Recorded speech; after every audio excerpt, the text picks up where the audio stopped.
I think probably Soulkey right now. From what I hear, always JD's wrist is not so good to him these days. It hurts a lot, and he can't play the way he wants to and practice the way he wants to. Fifth is Ware versus Calm. Okay, yeah. Miso has been Miso has been he's been good lately. Very aggressive. Maybe doesn't have the macro game quite as strong as some other Zergs, but his results have been good. I don't know if you Korean guys, if you Korean viewers know, Ware went along with Shine and somebody else, I think a Terran, went to a LAN in Russia, a tournament, and Ware also won that tournament. And of course, beating foreigners is easy for good Korean players, but he also beat Shine and somebody else. So he's had good. Miso's had good results. Yeah, Shuttle just went to the army. I just saw that announcement on TL today. On Team Liquid.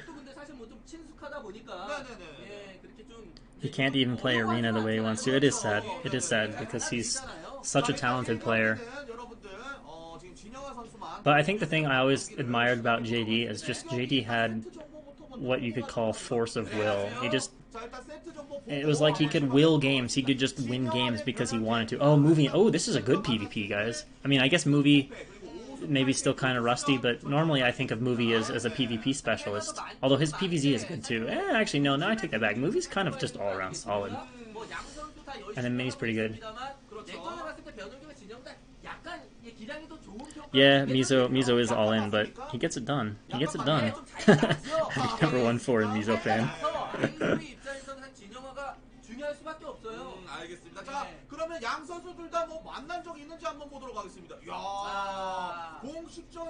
Movie has such good. I don't know how Movie does such good harass with 250 APM. Like, Movie's not super fast, but his harass is really good. Like, he has good PvZ with 250 APM. Yeah, Toss Girl's back. She's been streaming. So we'll have to see if she comes to challenge the dominance of Denzi. Toss Girl versus Denzi. I have to think Denzi's going to have to step up her play if she wants to hold on to ex-B Team Pro Gamer Toss Girl. Sniper Ridge contains Nightmares. Nightmares of Lurker contains the Protoss here.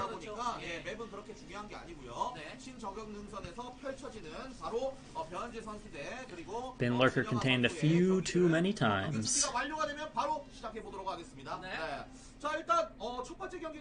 don't know, I actually thought Mini looked okay in that picture. But you're right, he does seem kind of pale. Maybe just a little too much lighting on his face. I don't know, actually, I kind of like the female games. I honestly thought the game... There was a game with Cadenzi. It ended up being a regame. It was in the finals of VJ Destruction between Cadenzi and I can't think of the other player's name. That was really crazy. It got down to like 2 Lings trying to kill 2 drones and some other crazy stuff. Hello, hello.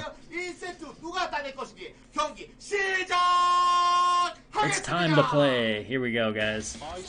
Game number 1. Mini. Round 1. These introductions, man, they're so good.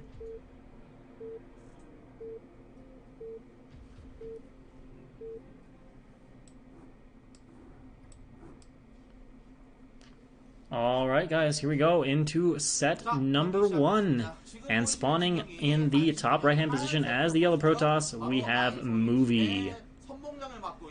And, of course, on the left side, as our teal Protoss from Team Nalgott, we have Mini. Yes, Zerg, Terran, Protoss. We call them races. Like, your race is either Zerg, or Terran, or Protoss. MPL production really is so good.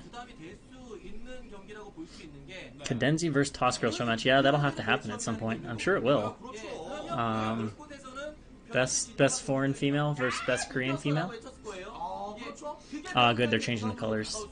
Oh no, maybe not, never mind. The colors aren't that close. When you get like what is it like? There's like some weird white color and then another also almost white color. Those PvPs are a nightmare, trying to tell those two colors apart. Alright, so we're showing our win rates here for movie. I never know, I think these are spawn match win rates, so movie's versus P win rate right now is a little bit shaky. His win rate on Sniper Ridge is good though, although it's 3-game sample size, so yes, races we call them. All right, so we have gateways for both players, and of course Sniper Ridge, the defining feature is the symbol in the middle of the map, but the high ground ridges that protrude off of it make contains at the natural extremely powerful. Alright, so we have gas being grabbed for both players. I mean, it's high level play. I don't think we're going to see 2-gate here. This is not foreign StarCraft being played on turn rate 10, turn rate 8. These are our top flight players, so no surprises there. And the probe coming across here for Mini. It looks like, for Mini. And Movie's going to do a bit of a later scout, maybe scout after core or something like that.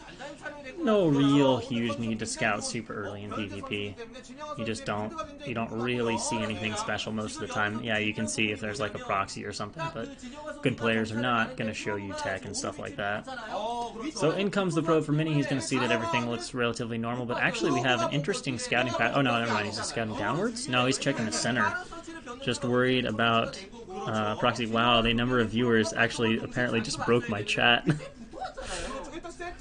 Alright, so we have the Zealot on the ramp here, and it looks to be positioned pretty close to correctly. Might need to tweak it just a little bit to make sure that probe doesn't get in. No major mistakes. And of course Mini just going to cruise through the center, going to find nothing over at the other side, and then we'll see which direction he turns. But knowing how early the probe of Mini arrived, he should know. Actually, that almost makes me surprised that he scouted that way, but now he's just going to go up. And Mini doing a little bit of harass, and Movie wants nothing to do with, I guess, man or pylons and stuff like that, because he's actually keeping his Zealot straight in the mineral line against that probe, so he just wants to block off. He's like, do not try to man or pylon me or do that. Alright, so here comes the probe. Let's see if the positioning is good. It looks good. Oh, he takes it. Okay, he's going to keep his probe alive. At least can send it back. But a Dragoon coming across, chasing out that probe. And we'll see he's probably going to bring the Dragoon to the ramp and try to get some intel based on what he sees at the ramp. We can see it's going to be a gate robo from Movie, and it looks like 2 gates from Mini. Gate robo from Mini. It looks like 2 gates from Movie on the map. We'll have to wait for our obs to pan on back there. And Movie is just moving around that map looking for the scouting probe, trying to find it. Movie and Mini, these names are too close to the same. Yeah, 2 gates. 2-gate pressure here from Movie with a delayed robo. Probably not going to see tech off that, especially with the core. Alright, so looks like range is finished up here for Mini, and the robo goes down here for Movie. Mini and Movie, this is going to be like a tongue twister. If there's like a battle and I'm trying to say these names super fast, oh man. Oh wait, is this probe? Okay, Movie sees it, there we go. Good mini-map, paying attention, he's going to get that Dragoon there, and of course the Dragoon... Oh! Whoa, mineral walk, okay. He's glitching that probe, and will he get in? No, there's enough Dragoons here to stop him from seeing anything, but Mini does see that there's no Nexus, so he knows that, he knows there's range, and he knows that he's being somewhat aggressive, because there's a decent number of Dragoons and no Nexus, but he is going to get his robotics facility, still going to play this carefully, and on his way to Reavers, and of course Movie with his 2 gates moving out now to apply a little bit of pressure. Oh, now let's see, reactions are good here from Mini, nothing foolish, going to keep this Dragoon alive, and he should just go up his ramp and be fine, but that will allow Movie to set up kind of like a baby contain, although with these Zealots out, it's possible that Mini would try to contest this. Okay, so going to poke up the ramp, he's going to see there's range, trade a few shots, and then probably just set up a very soft contain at the bottom of the ramp here, just to slow that down a little bit, and we can see Movie's going to grab an obs of his own, and then presumably we're going to see Reaver Tech, because if he doesn't go for Reaver Tech, he'll be in trouble. Now the question here is how aggressive is Mini going to want to play this. It's nice that he has the shuttle, because if he had a Crawl Reaver only, then trying to get down that is really hard, because if you crawl the Reaver down the ramp, it becomes very snipeable by the Dragoons. But he's got the obs out now. He can come across, get a full read on the build, and indeed, for the time being, Movie is committing to that contain, and he's got a probe down there. It looks like he's going to make a Nexus. We see the minerals floating north, so it's going to be a bit of a faster Nexus for Movie, and then into defensive play most likely, and I expect we'll see Movie just kind of abandon this contain once the Reaver is out. Oh, we're loading 2 shuttles though, and going to 3 gates, so Mini is going to play this very aggressively. This will be fun. Maybe not quite as fun as if it was Snow, but I guess that's no surprise for Mini, because Mini loves to harass. Let's see if we can find a... okay, alright. Movie knows that Mini is thinking harass in his mind. But yeah, Mini loves his harass. But Snow's Reaver control is GOAT status. Alright, so Movie is being very obnoxious to Mini with those Dragoons there. And now has the obs in the base. I'm sure Mini will see that thing floating around. Going up 3 gateways, as is Movie, and we should have Crawl Reaver out for Mini, or for Movie, and Mini dropping his Reaver on the ramp, and this is that little tricky part where if you're not careful, it's so easy to get this sniped, and we can see Mini as being so gingerly, so careful with this. Just kind of opening up that ramp now. He hasn't pushed Movie all the way back from the contain yet, just doesn't have the Dragoon count. Probably wants like one more round out of his gateways, and he's trying to get Mini's obs, but Mini finds a nice safe location. Oh, whoa! Slightly off timing transfer. Does he have shuttle speed? Looks like he has shuttle speed. Oh yeah, he's got shuttle speed. Alright, so we're going to have some definite shuttle harass there. Here we go. Double Reavers. Movie needs to back up. He's going to lose a couple Dragoons in the process. But he is getting some hits on the Dragoons of Mini, so reasonably even exchange there. Okay, that Dragoon lives by the skin of its teeth. And now we see the counter pressure here. And of course, with the speed shuttle, this is going to force Movie into being defensive. But it's going to have, it has real potential here because Mini has gone 3-gate Reaver. So he has the mass here to be aggressive if he wants. But he can also swing around and harass. You know, when the threat's not as big, then it's pretty comfortable to send 3 or 4 Dragoons in your main to defend harass. But in this case, Movie, if he takes 3 or 4 Dragoons and goes back, he's in a bit of trouble. Alright, so Mini is going to quickly acquire the high ground ridge, and Movie needs to back up because he does not want to fight onto the high ground. And let's see if Mini commits to being aggressive here. But remember, at any time, Mini can kind of just pick up and move away. Alright, running forward, gets a few shots off, but oh, those were some pretty big scarabs. Maybe not hitting on the deepest Dragoons, but the initial control not quite so sharp for Movie, and of course Movie is kind of freshly back. That shuttle's a bit out of position though, but these are some very good scarabs we're getting off here, and the Reavers are now exposed and vulnerable, and Scarab goes off, 1 Reaver's down, both Reavers are down, and it looks like Mini is steamrolling over Movie right here. This looks to be GG more or less. 2 Reavers still alive, full shuttle mobility, huge Dragoon count advantage. Remember, he's reinforcing off of 3 gateways. So Mini is going to send Movie packing, barring some crazy micro error at this point. Probes are being pulled, and there it is, GG. Mini with, I guess you could say, the reasonably expected result. And yes, we can turn down Brittany's volume a bit, for sure. I didn't realize it was quite that loud. Yeah, unfortunately, the way Brittany is running his stream, the game sounds are fairly low in the mix, so it's just not really possible to have the game sounds. There's just no way to do it. The game sounds will be like if you have the game sounds audible, then Brittany's voice will just be too loud. Yeah, some events like at the finals or something like that, we might get that feed. But from what I understand from talking to Afrika and stuff, is that it kind of depends on the map, or not the map. My brain was reading chat in 2 places. It depends on like the broadcast studio and stuff, whether or not there's the capabilities to provide the raw feed. But there is talk about doing that in the future, so stay tuned for that. Yeah, you're right. That was a pretty easy game for Mini. Those Reavers, initial Reavers from Mini, just got way too many good shots. Movie darted in a few times to try to pick them off, and he didn't really get any significant damage, especially because those Reavers were uphill. I think that was kind of a bad decision for Movie. Because if you watch most PvP battles, if the other player dives for the Reavers and doesn't get them, that's usually enough to just the battle is instantly lost. You'll end up losing.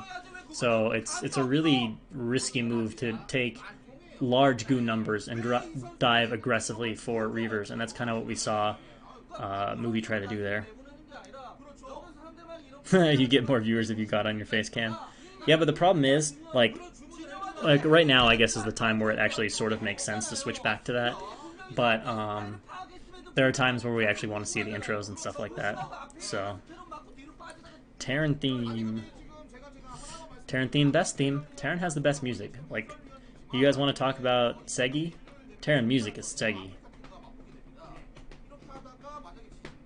That famous phrase.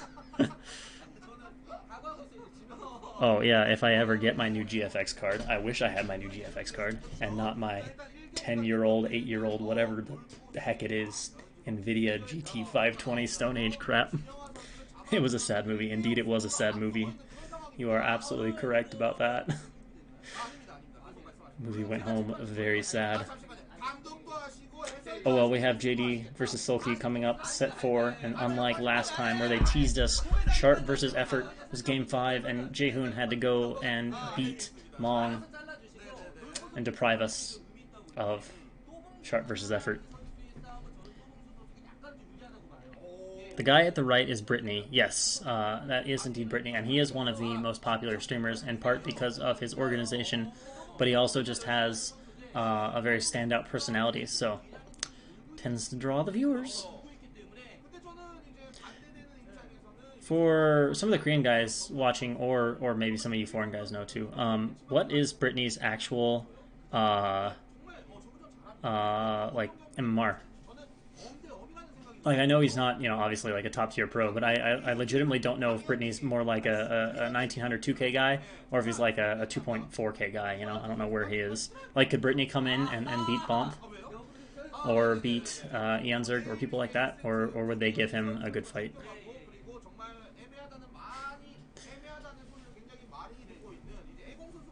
I don't know.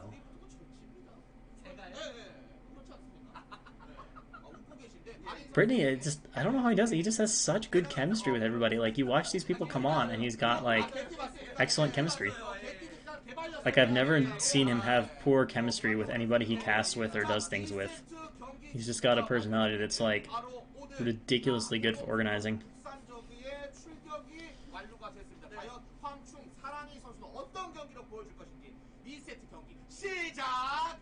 Yep, it is time for our female match and our intro. Bongsoon, Ro8, Sarangi. Round 2.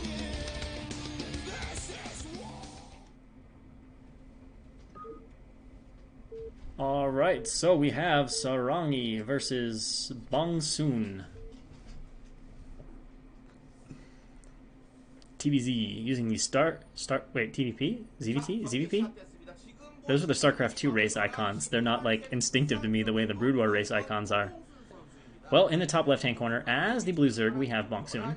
And in the bottom right-hand corner, as Protoss? As the orange Protoss, we have Love. I'm going to call her Love. Nalgott's Love, and for Isoi, we have Bongsoon, and I think that's good news for Isoi. They'll probably tie it up 1-1 here. I'm pretty sure that Bongsoon is the favored player of these two. Erobe, unfortunately, I don't really understand Korean, no. It's something I very much want to learn, but I don't know it. Brittany apparently 2.2K. Okay, so, pretty solid, but certainly not, like, elite compared to good Korean flows. Alright, so we're getting some spawn match, female spawn match rates here. We can see the ZVP, as is typical, a little bit better, about 60% here for Bongsoon. I'll be interested to see when they show Sarangi's rate. And then we'll get an idea of where these two players are at, because I am not that familiar with Sarangi. I've seen Bongsoon a few times in PJ Destruction and some other matches, but not so much Sarangi. Alright, how is volume? Yeah, I realize the female players are not as strong. I believe the strongest are around the 2K mark. Alright, so it looks like... Oh, wow. Okay, she's got good win rates, too. I don't know the quality of her opponents, but never mind. This looks to be a pretty even match. And oh! Drone! Hi, hiding, sneaking out. Nice play, nice play. Saw that probe from on high and hung out in the corner. Didn't have to deal with the obnoxiousness of probe hatch blocking. Ultimate death shenanigans. Alright, so Nalgott's got her probe alive here, just going to be scouting around. No lings out, so nothing's going to bother that probe. She's going to come down and be like, oh, you snuck that hatch. How did you do that, you ninja? Overlord's there, so I don't think she's going to try anything crazy with cannons, but she clearly knows enough to know that she can go ahead and grab her Nexus without having to make a cannon, so that is good for her. Should see that gateway going up here shortly. And the pool is on the way here for Bong-soon. Now, Bong-soon at 13 supply, we should see a drone going out to make a hatchery pretty soon, unless we're going to see a very unique aggressive play from her. Yeah, it looks like that is a drone heading out. Is she going to make an in-base hatch? That would be strange. That would be a bit unprecedented, if you will. I'm trying to watch the minimap here. I guess that's a drone going out long way to the third, and obnoxiously, Bong-soon was heading that way. Actually, no, this drone has been recalled. I don't know what this drone is doing. No, she's just going to take gas. Okay, so she's going to go for the gas after the second hatchery, which should result in good timing of the Scourge, getting the Scourge out in time for the first Corsair to prevent any Overlord losses. And Lings are out. Scouting Probe is going to find... Okay, she's built the third base over there. So we are not seeing this kind of play as often from Zergs. This usually is more synonymous with turtling towards Hive, or sometimes doing Turtle and going 8 or 9 hatch with big lair mass, lots of lurkers, lots of Hydra, stuff like that, and playing that sort of a kind of mid-late game. And the core is on the way here. Timing looks to be reasonable. Should see that Stargate going down maybe 4:20, 4:30, which is okay Stargate timing. Nothing outstanding, but, you know, normal, typical. The one thing that worries me, though, is the probe is no longer alive. So Bong-soon is completely in the dark. She doesn't know if Zerg is making lings or what's going on, and she's only got one cannon. So this is a bit risky on Love's end, and it is good that she's sending out another probe. Unfortunately, the Overlord was a bit out of position here for Bong-soon. Good Zergs usually have an Overlord there, and they're immediately ready to chase this attempt to send out an extra probe. But this is going to be a good scout here for Love if she doesn't run it into these initial lings, which it appears she didn't. But there are a decent number. Oh, block the ramp, block the ramp. Can she get the lings in position? Nope, nope, we got a mineral glitch. Nice. Alright, so Love is going to get... Well, we need to take a ling at least and chase this probe. Don't just let her scout for free. But going to get some nice scouting intel. And in the meantime, setting out 2 zealots, but obviously it appears Bong-soon has seen this. She's moving lings into position. There's a 3rd zealot rallied up. There's about 8 lings. That should be more than enough to deal with 2. Now 3 with good micro could be a problem if there's some missed micro here. Let's see how it goes. It looks like speed might be done yet. Okay, so these zealots need to run, and a bit of an overextension here by Love. Although if she gets back with all 3 zealots, that's great. It just forced some lings. Didn't lose anything. That's all good. And it looks like Bong-soon's going to allow her to retreat. Spire's on the way. Do we have a Stargate coming? No. Oh, she's skipping Stargate. Gonna play this this way. So I'll be curious to see what Bong-soon does with this. She'll obviously be somewhat vulnerable to a Muta switch, or God forbid, if there's initial Muta. Now, of course, there's no second gas, so we're not going to see, like, crazy initial Muta or anything like that. But it will certainly be an option later on without those Corsairs. But the early Zealot pressure, the early mass gateway, is going to be a bit of a challenge here for Bong-soon to deal with. Although Love is getting a cannon in her mineral line, which means she's at least a little bit worried about Muta, and that's going to be nice because that's going to slow her down a little bit. But no cannon. Is she getting another cannon? Okay, she's getting a cannon in each mineral line. I don't know how I feel about that, to be honest. Like, one cannon is not really enough to help with Muta, but it's enough to be a hit on your economy. Like, that's going to slow down your timings, putting 300 minerals into cannons. So that's an interesting choice. I'm assuming that's a pylon up by our gas. So we got Zealots moving out. Speed should be getting pretty close, judging by our timing here at 6:30. And we have a creep colony going down, which is, of course, necessary, especially with these split hatches. Oh, we are making Muta. Okay, well, we're going to see if this one cannon thing works out. So she's going to get out about 4. but she has not taken another gas. So these zealots are going to be very, very annoying because the muta count is low, and she's going to need good drilling around these sunkens. There's unfortunately not a building in front of this, so we'll see what happens here. If these zealots kill the sunken pretty fast, then that is not good at all, because the muta will take forever to kill the zealots. Mutas are not fast zealot killers, but they are going to chase Love back, and Love is of course going to be forced to make an Archon back at home, and if a few more muta come out, these cannons are just going to get run over, and Love is going to opt to double forward, so Love is going to have some crazy upgrades. Alright, so we got 5 or 6 muta. That's not quite enough to challenge cannons yet. So she can't run in and go for the cannon. Oh, if she finds these Templar, though, that's going to leave this base so vulnerable, and indeed she's going to get at least one of them. That's going to stop an Archon meld, and how many do we have? Oh, losing one sloppily. We just need 1 or 2 more, and she could easily camp that cannon and shut down the main and more or less win the game. So, but that's a huge moment that she wasn't able to make just a couple more muta. It looks like that Love is going to kind of get away with something here. She's not going to lose outright, and she is going to be allowed to macro up. She's still playing on 1 cannon, which is really ballsy. Like, I'm hoping still that a few more mutas are made, and she gets some harass going, because this 1 cannon stuff is crazy. It's not safe at all. Let's see, how many muta are in that stack now? That might be 6 or 7. We need at least 5, if not 6, to comfortably challenge a cannon. And for 2 cannons, you probably want even more than that. But we are getting a few Dragoons out now, and she's running in here. Oh, that was painful. That was like super anti-micro.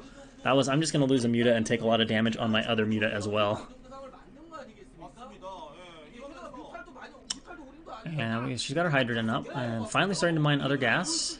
Now we have no idea what tech she's gone for, and she has not taken her 4th base yet back there. So still on 5 hatcheries, and forced... Why is she turtling more? There's not interesting timing. Okay, so I'm not too sure about this for Love. She does still have a supply advantage though. Or sorry, I'm not too sure about this for Bong-soon. Love is kind of getting away with being a bit greedy. You know, had this been a pro gamer versus pro gamer match, the Protoss would have been very, very dead. So wow, she is turtling like crazy behind these sunkens. But unfortunately, she hasn't already taken her 4th base and droned up a little bit, so this turtle is definitely costing her some. Supply staying reasonably close, though, and now Love just moving over to grab a 3rd base. Now, there are a few lings on the map, but when you send over a group of zealots, you know, a few lings are not going to be an issue. If we see lurkers, that could be a problem for this 3rd base, which I assume a pro is going to come over and make here soon, right? Because...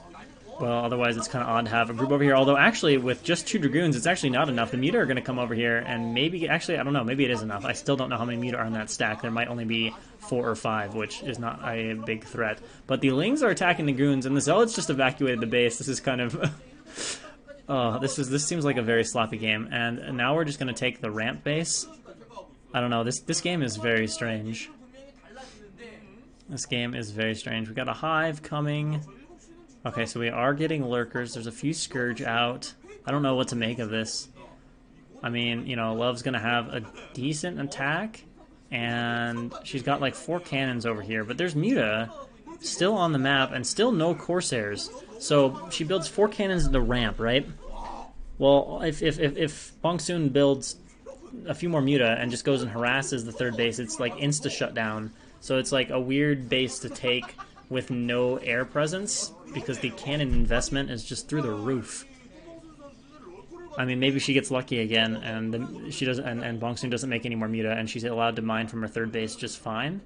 But if there's muta, she has to add like 3 cannons to that base at least to deal with that. All right, and of course, Love is double forging behind this, is massing up to about a 30 supply advantage. We're getting a shuttle out, a little bit of harass. Loading up some Templar. How many Templar does she have? I feel like there's not that many Templar right now for Love. And yeah, okay, she's having to kill off a few Sunkens. She's got a lot of Scourge out though. As long as she's watching her mini-map, she'll be able to stop this shuttle really easily. If it goes on the path it looks like we're going to see, it might even just fly right into those Scourge. Although, as notoriously stupid, hello, Foxhound Man. What are we testing here? Do we have chat problems or something? Storm going down on this 1 lurker over here, but there's an obs out, so it doesn't even matter. Alright, here comes the shuttle. Dun dun dun dun dun. Alright, let's see if Bong-soon is paying attention or if the Scourge are just naturally in position here to kill this. At least one will hit. Scourge are so stupid. Scourge are so stupid, but the shuttle is not being microed, so down goes the shuttle. Love was focused elsewhere at that moment, and Love is taking an eternity to saturate her bases. Now, we're going to have a little attack here, but there's like 5 cannons, that's going to easily hold off a few Lings and a Lurker. Oh, that's a cute burrow, though, down there. If there were 2, it would be a fabulous burrow, because 2 Lurkers would instantly just obliterate the probes.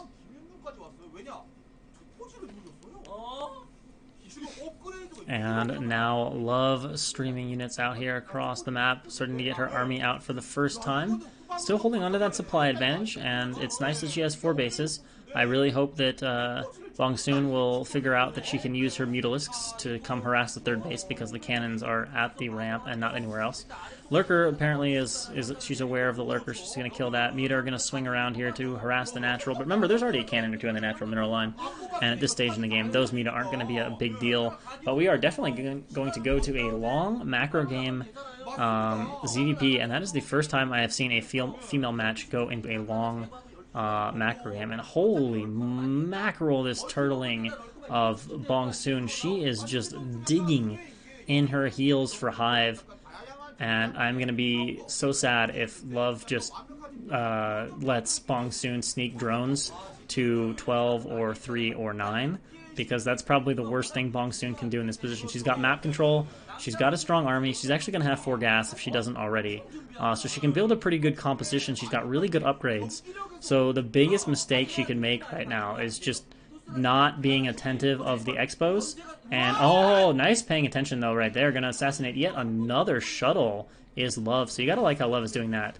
But if Love just kind of, it's so easy for Zerg, right? If Zerg just runs 3 or 4 Lurkers over to one of those 3 other bases, and then the base is free, we're gonna have some Guardians that I really like. And oh my gosh, this is not how you attack into a, this attacking doesn't make sense in the first place, but this is super not how you attack this.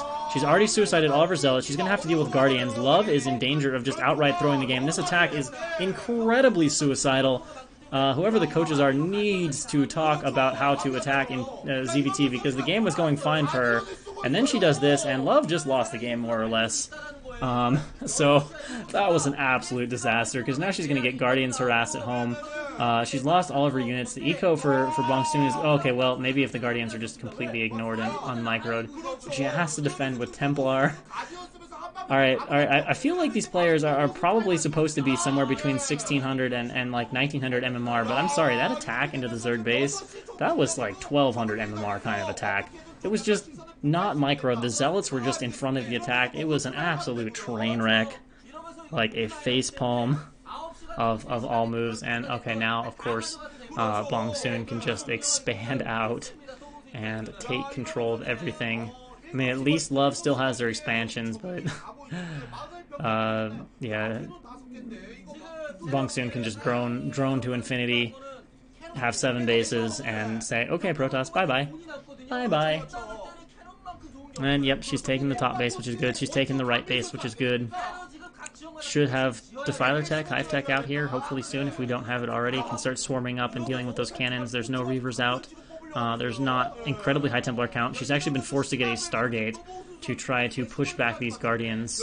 No Devourer or whatever, but of course Scourge can come and deal with single Corsairs like that super easily, but looks like she's finally going to clean up the Guardians.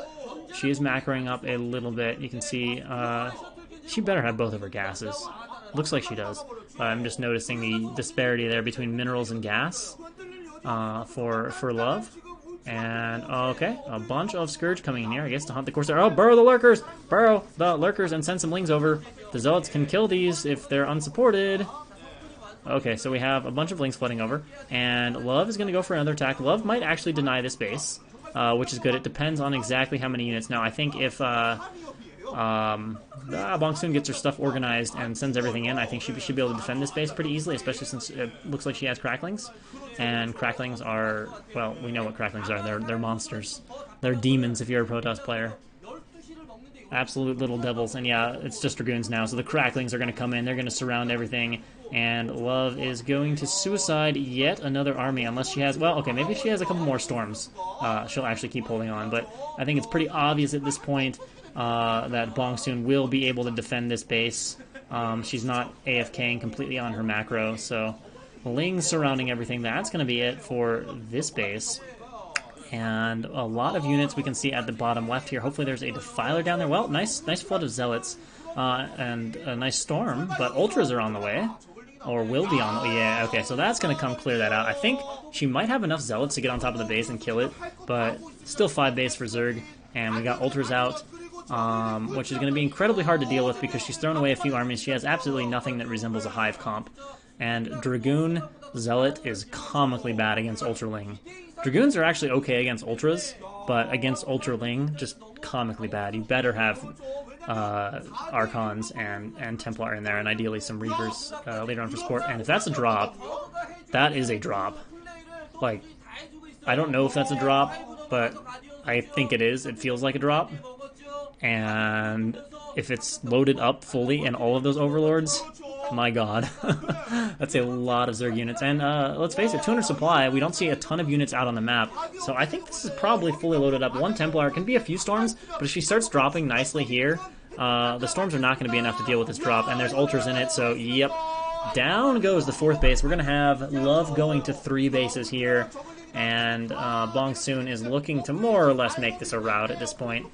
4 base toss, 3 base toss, mining out versus a 5 base Zerg. I don't think she'll be able to defend this base. There is a DT over here, and the Overlords have run away. I guess these Lings in the natural are just left here, and they're fighting pretty well against the Zealots, but no, the Nexus is going to go down. The Reaver coming out is nice, going to help hold along with that DT. And she doesn't quite have enough units, but look at what is coming to the front. I don't even think they have the speed upgrade yet, but that is just a Zerg pain train. Her army is out there, so her front is broken, and she's not going to get her armies connected up. This is not pro gamer level where she's going to organize everything and find a way to defend this. And Bong-soon's going to do it. Going to tie... Wait. Yeah, Bong-soon is going to tie the series up 1-1. Mission accomplished. As we watch the slow death of Protoss. I don't even think she's going to be able to clean this up with her main army, let alone in general. 5 upgrades, a full armor upgrade for the Ultras. We don't even know, I guess, if Love has kept up with her upgrades. Honestly, her Zealots look pretty weak. I'm not even sure she has. And there we go. GG is called. Love goes down pretty badly. That was pretty painful. Honestly, that game wasn't going that bad for Love in the early part. She was on 4 base to a 4 base Zerg. She was making a decent army. And then Bong-soon was turtling in like crazy, right? I mean, she had 6, 7 Sunkens, a Spore, 2 Spores, Lurkers. Like, no, you don't attack that. You know, especially not when you have 4 bases. I can understand if she was like 3 base or 2 base Mass Gateway and trying to do some all-in, but no, that attack was ridiculous. That attack was painful. That attack was painful. GG indeed, Mr. Eagles. Chang, don't try to understand what they're doing. Yeah, there's probably some truth to that, huh? I have to say, a lot of times you don't know. Of course, I can say the same thing sometimes when I watch some of my own games. I watch them and I'm like, what was I trying to do here? This was really not a good idea. Hello, Rogaz. Hello, TJCK for 4042.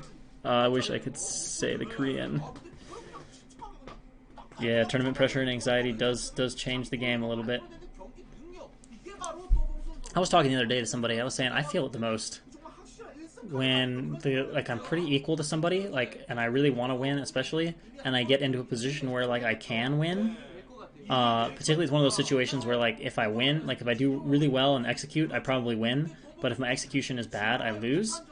And it starts to go well, and I just get really excited, and just kind of everything gets a little bit jelly, and I get way too one-track mind focus. That's where it gets me. Alright, so let's see. Can I remember what the next matchup is? It's a PVT, I believe. I believe it is our dude Swagger, who I still don't have any idea who Swagger is, against Rush. If I'm remembering correctly, I'm like 99% sure it's a PVT and like 85% sure it's Swagger versus Rush. I'm 100% sure it's Swagger, and I think it's Rush. I think it's Rush. Taking it into set 3. So we're going to get a bunch of sets today. We're not going to get deprived of our big match. I love that graphic. The big match. The big match of Soulkey versus Jaedong. Yep, it's called tunnel vision for sure. And it's so cringe when you do it and you watch your own replay and you're just like, why did I do that? I didn't even need to micro that attack that much. And while I was doing that attack, I totally forgot to set up my 4th base. I let my macro go to shit. I didn't build more. Oh my god, and you're just like, wow. Oh, SangHo is playing under Swagger. Ah, this makes so much more sense now, Lumiere. Thank you. Alright, well, I'm going to have to say Rush is pretty heavily favored, because I haven't heard hide or hair from SangHo. SangHo was actually like an okay Protoss. Like, he was an A-teamer back in the day. Not like a good Protoss, but he was okay. But if he hasn't really been playing, and Rush is a sought-after practice partner, then I think we know what that says about who is favored. I mean, Rush practices a lot with Flash, apparently. Now, it hasn't translated into tournament results for Rush, which is unfortunate, but this is online. Some players do better online. Supposedly, Jaehoon does much better online. They're all big matches. Brent? I don't know what you mean by Brent. But big match is like, they literally show big match for like 2 hype players. Like, they showed big match the other day for the potential of effort versus Sharp.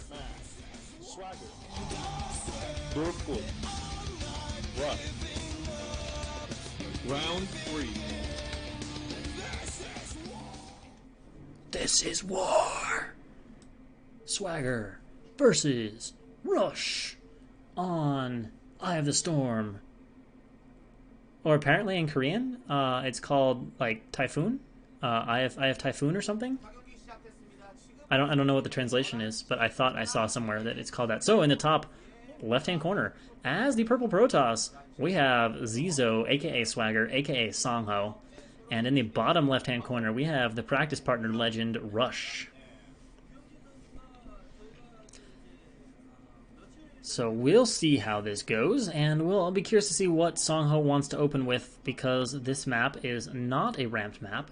It is a flat natural, so a little more subject to early Dragoon pressure. However, it's a very narrow entrance. It's actually quite blockable. And it sets up very well to be defended with good siege tank positioning. But we have immediate pylon here on the outside of the natural. So a possible forward gate, that would also be a common option for a non-ramped map. Zealot Harass a bit stronger. You can see SangHo's win rate, actually not abysmal. It depends on who he's played. You know, if all those games are against Flash, that's very good. If all those games are against, I don't know, Shiny, though it's not very good. Okay, so we are going to have a forward gate here from SangHo. Now it's a 10 gate, no probe cutting, no super shenanigans for that. But of course, earlier scouting, earlier time to build all that stuff, so it's gonna put a small subtle dent in the economy of SangHo. We're gonna have the barracks out front for Rush. That's pretty common here. A lot of times you will see like Rax FE or similar builds on these flat maps. No, I don't recognize the meme. Damn, now I don't even know what's going on. Sorry to disappoint you, man. So SCV is out here. Oh, he's going to find it on the first try, so that is going to be really nice for Rush because he will have lots of time to prepare for the Zealot. He won't just be like, oh shit, there's a Zealot showing up to harass me and be super annoying. And of course, well, actually this is online, so it's like not 100% guaranteed the turn rate is perfect, but from what I understand of Korean internet and Korean versus Korean games, it should more or less be turn rate 24. But anytime we have tense micro situations, particularly ones that are more difficult for one player than the other, you know, it's worth mentioning if turn rate ends up being an issue. Now, pretty good SimCity here. You can see that if the Zealot wants to run by the bunker, he'll have to go all the way around. all the way around and take quite a few hits on that bunker. And there will be a Marine out. The bunker's actually going to be done by the time the Zealot is there. So we'll see how Rush handles this, or if how SangHo opts to pressure. He might just see this and say, nah, it's not worth it. And if he makes multiple Zealots, he might wait for 2 or 3 Zealots and then try to go by. But only 1 Marine in that bunker right now, so the Zealot not taking a ton of damage. Although he walked in so far, he actually loses even a little bit of health on that Zealot. So 1 Zealot already very softened up. There might have been 2 Marines in that bunker. We do have a hidden SCV, though, by Rush. Going to keep that alive and watch and see if SangHo is going to transition into more shenanigans. Although a Zealot's coming back, so maybe he knows about it? Maybe he knows about it? Well, SCV for Rush is going to move. We notice the core is not spinning yet. I don't think we saw a tech building place, but the core is not spinning. So maybe SangHo is up to more than just that early gate, or maybe he's just going to Nexus with no range. Ballsy. That's interesting choice. And okay, Rush has ungarrisoned his Marines here, and is just going to chase that Zealot away. He's like, I'm gonna kill you. I'm gonna come kill you. You better run.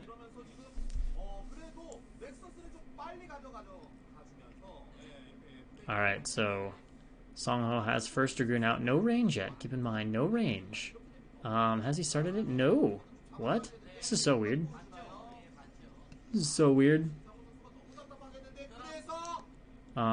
Another pylon. There's no other pylons on the map. I guess he just wants to get rid of the SCV before he places... I feel like he's got to be getting tech behind this. He can't possibly be going this long without range. Yeah, okay, there we go.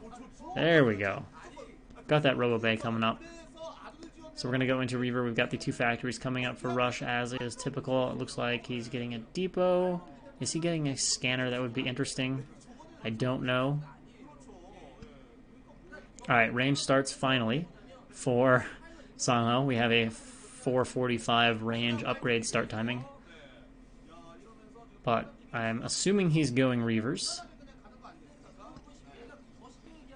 given how long he delayed that range, especially for his Robo. It would be kind of weird to like delay range for a super fast Robo. And is that a probe transfer I see? Looks like a probe transfer.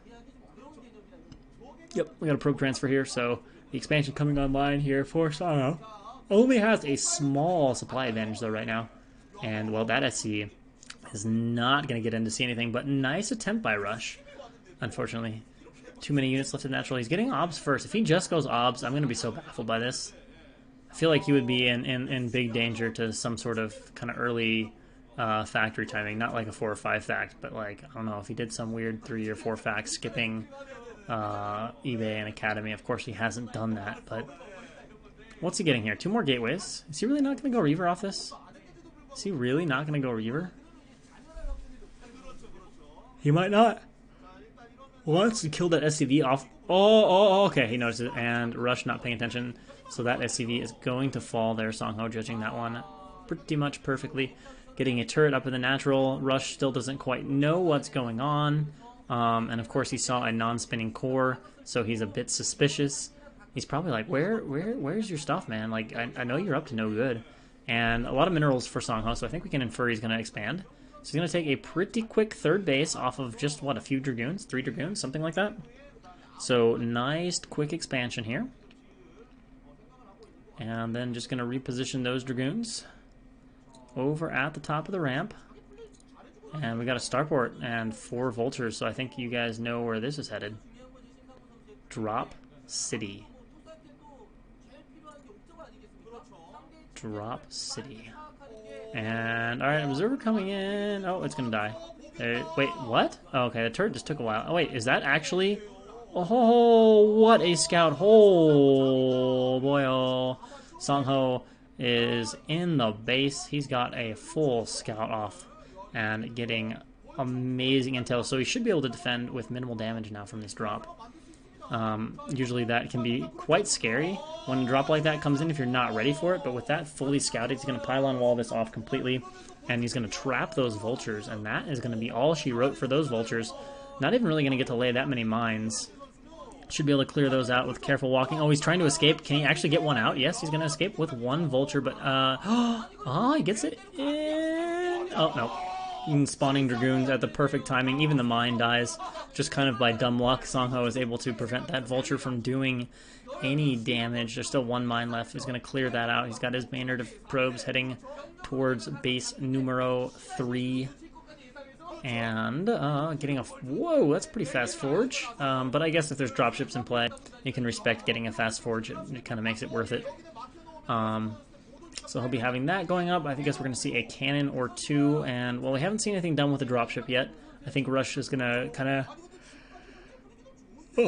keep it back there waiting and make it just a little bit of a surprise. The downside to the Korean timing being at 9 p.m. Korean time means it's 5:30 a.m. my time, so my amount of sleep is not super high. Alright, well, needless to say, SangHo is very ready for this. I'm going to make that dropship turn away. No cliffs, so there's immediate vision of that dropship coming in. Armory's going up here, getting out science vessels pretty quick, going to his academy tech. Everything looking fairly normal here for Rush. And of course, with that faster expansion, Rush's supply is more or less tracking with SangHo, which is a comfortable position to be as Terran. Now, SangHo's third is quite a bit faster, so he will probably get to that 20 to 30 supply advantage if he doesn't take significant damage from this dropship. We can see his Arbiter tech is more or less on the way, going up to, looks like 5 or 6 gateways now, and in comes the dropship here. Looking for a place to harass, going right behind his minerals, but the Dragoons are over there immediately to defend.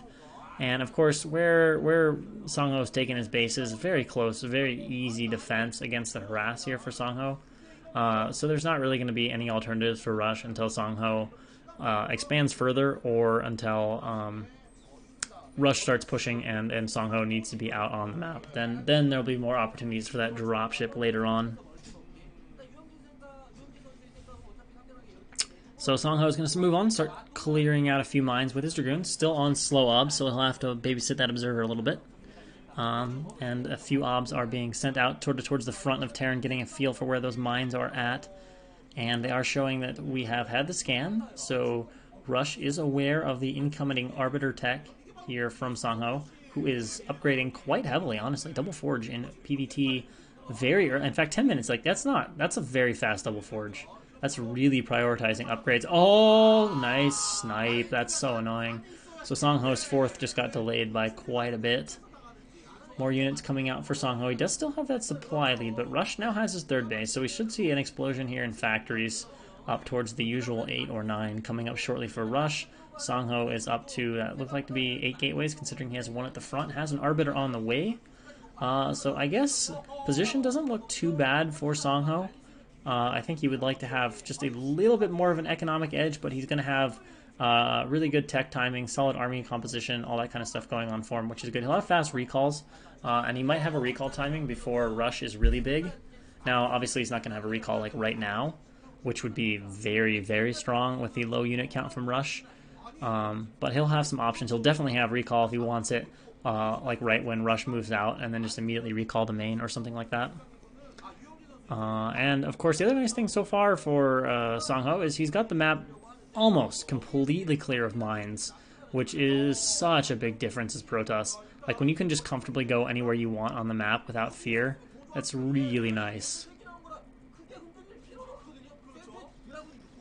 Dragoon's coming back to clear out these 3 vultures, and now the dropship, well, the dropship sees the pylon, sees that nothing is done yet, so it's going to take its time, and it depends on what's in the dropship, because there's a cannon being built more or less in the mineral line at that 4th base, so if it's just like 2 vultures, like I thought we saw earlier, dropship probably not going to do a whole lot. Hello, kid. Thank you for tuning in. Thank you. Thanks to everybody for watching. Alright, so now, yeah, we've got 8 factories here for Rush. He's going to be macroing hard. SangHo's actually hit a pretty good max here. Wow, that's awesome. Okay, so SangHo really is running away with his economy here. He's got good tech timing. He's got, 190 supply. So Rush is in a little bit of a worse off position than I thought. SangHo, yeah, I felt like his expansions were a bit slower. He wasn't going to max that fast, but to max with full tech like that is good macro from SangHo. He definitely probed hard. He definitely stayed on top of his production. And now he'll have more than enough time to start having, 10 gateways in the opposite main by the time Rush is fully maxed and ready to push out. And given the timing, I don't think Rush can be at 2-1 yet. I think he's still got about a minute or two to wait for that.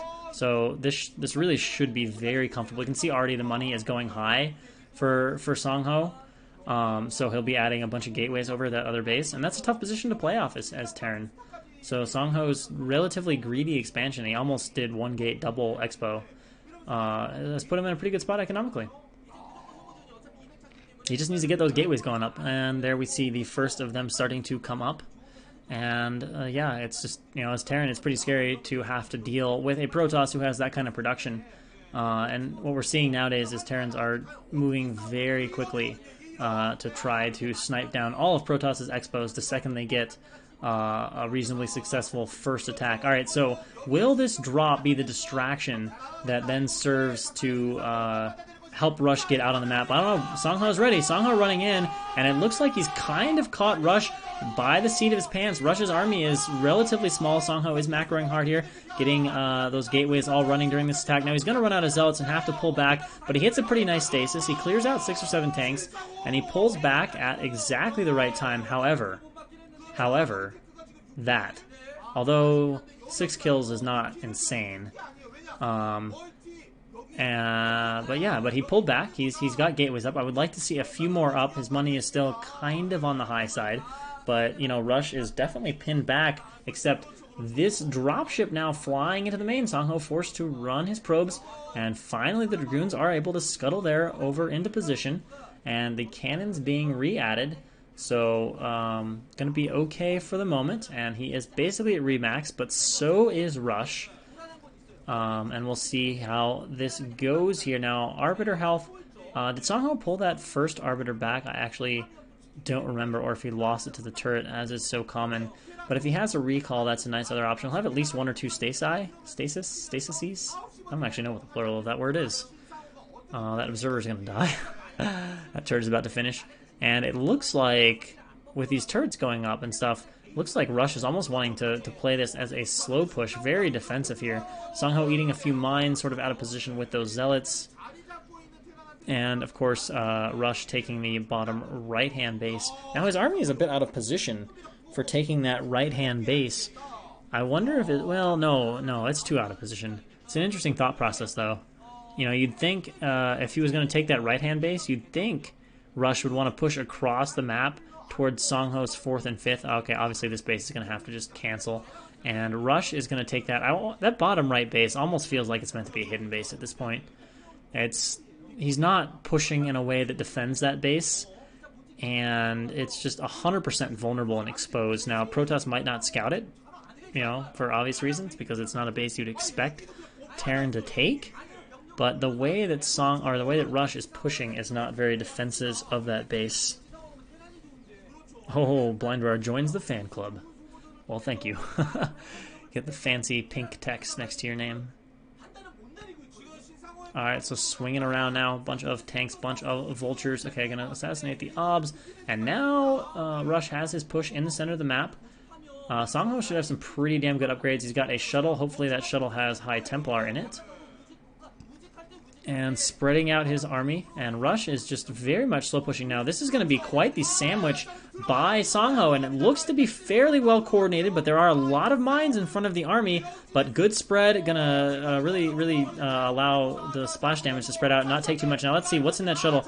Actually, it's just Zealots, but this engagement with the spread is going super well for SangHo. I have been thoroughly impressed with his PVT. His opening did not look good, but from there, his macro and the way he's played the first attack, judging it to perfection, and then this attack here with a perfect, very well-coordinated flank, just completely murdered Rush's army, and that is not good as a Terran.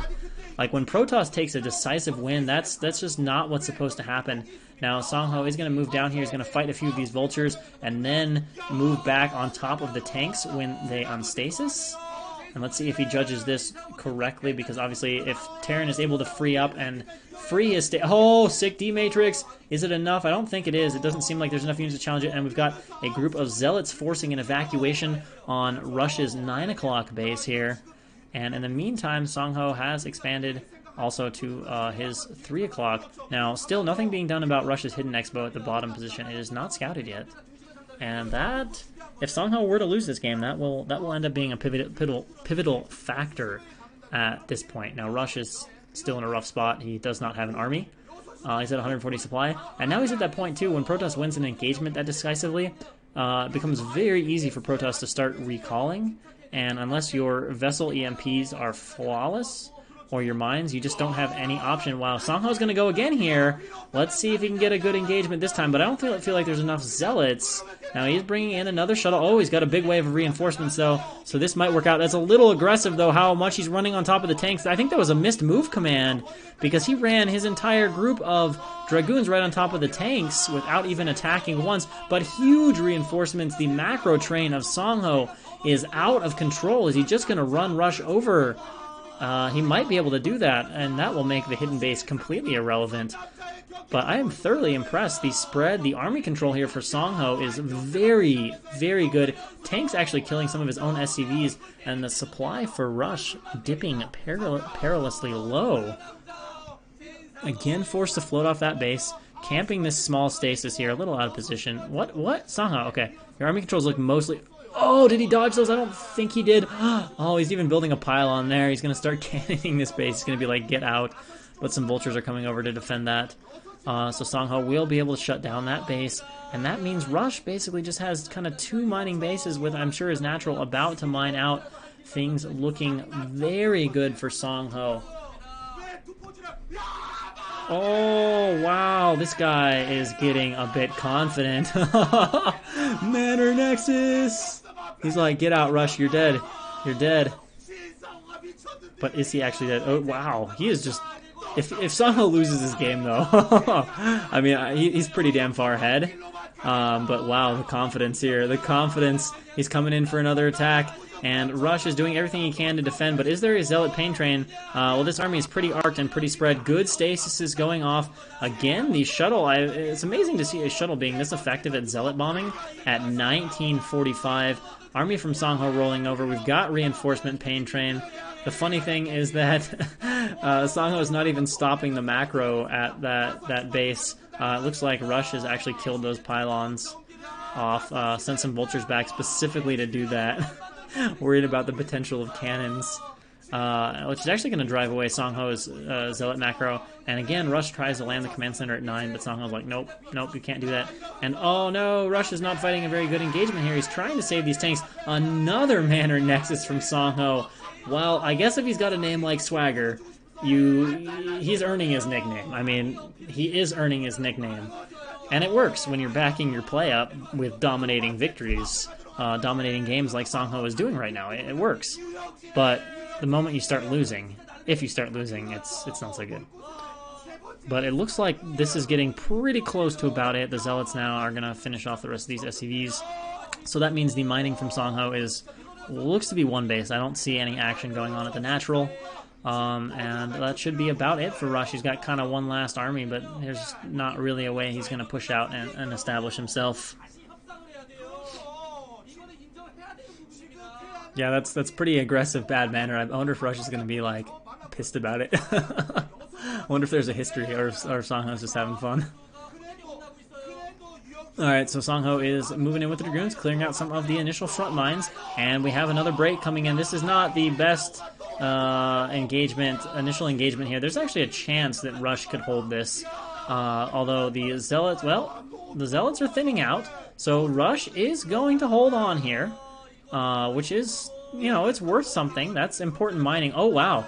Oh, see, this is where things get a little bit interesting. Now, these vultures are unfortunately not being microed, so these Zealots actually win this fight, but, oh, never mind. Another Zealot arrived. Okay, this is going to get cleaned up. I was going to say, if those vultures would have, like, decisively won that fight, all of a sudden Rush is still mining 3 bases and just won an engagement, like, Like, SangHo is not at the point where he can celebrate and just totally AFK it.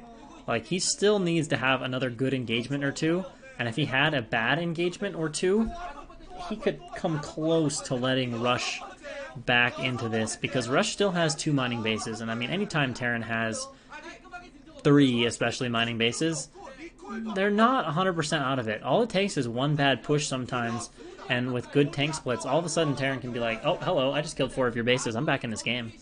Talk to me, boy. But, you know, obviously the macro from SangHo is crazy, and there's still a pretty nice bank for SangHo to work off. So, here we go. Round 2 of the Protoss Bludgeon Hammer. Now, let's see if we can get some good stasis on these tanks, or a little bit of a better engagement here. The vessel is moving in position to EMP, and it gets off an EMP. Wow. Oh, no, that may have been intentional, but accidental. Maybe that, I thought he was like bad manner stasising his own shuttle, but I don't know. Are there enough goons here to just hammer this down? Oh, there's 4 zealots still alive. Yeah, this should be enough here. He's going to break up all these tanks. He's going to get on top of the base, and down to just 100 supply. I think SangHo has broken through. If he can just clear that last tank and shut down the base, I think that will force GG. Now, he's not reinforcing, so there's a chance that Rush will just hold on here. And not GG. I mean, obviously, when you're getting BM'd like that, Rush is going to be in no hurry to leave. It's gonna incentivize him to stay till the very last. But I think this last macro reinforcement here will do it. Nope. Double GG from Rush. Double GG. And SangHo, in glorious, dominating fashion, takes Rush down. 2-1 lead for Isoi. Not gonna lie, guys. Not gonna lie. I'm impressed with SangHo. He's really hyped too. He's really hyped. But yeah, I'm thoroughly impressed. I have not seen him streaming or playing that much. I've not noticed him on the sidebar. And yeah, I did not expect him to just hammer Rush. Wow, the hype. SangHo is... Are you guys seeing this? Yeah, I gotta tab back over. This guy is like... This guy is going out of control, man. Oh my gosh. Oh my gosh. SangHo losing his mind with excitement as he just dominates that game. Alright, guys. You know what it's time for now. The big match. Soulkey versus the Jaedong. Let the battle commence.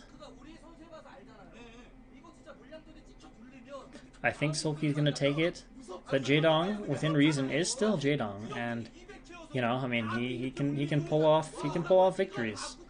He's certainly not a bad player these days by any stretch of the imagination. He's just not, you know, Larva 1 top Zerg level. Yeah, SwagHo. I like it, SwagHo. SwagHo rolling.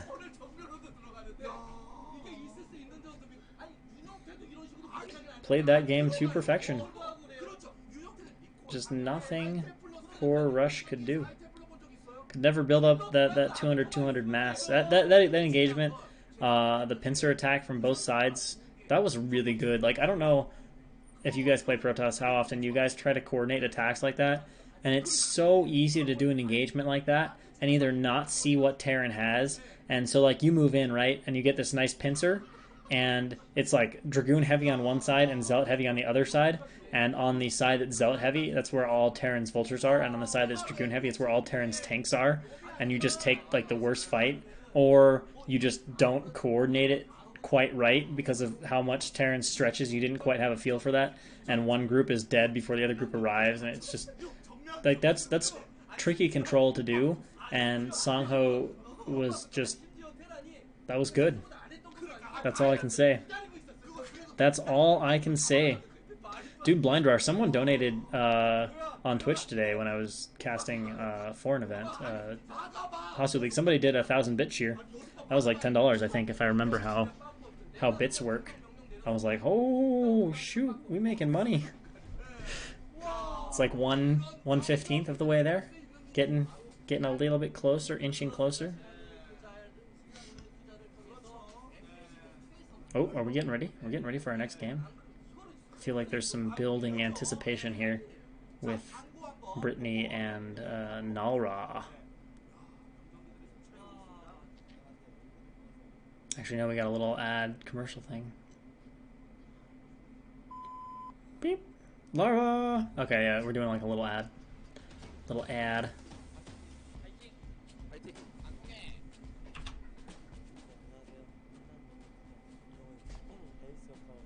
같은데 무조건 하루 두 경기 나가면 다 이기고 이렇게 시즌 2 우승할 수 있도록 하겠습니다. K리그에 뽑힌 이제 애국입니다.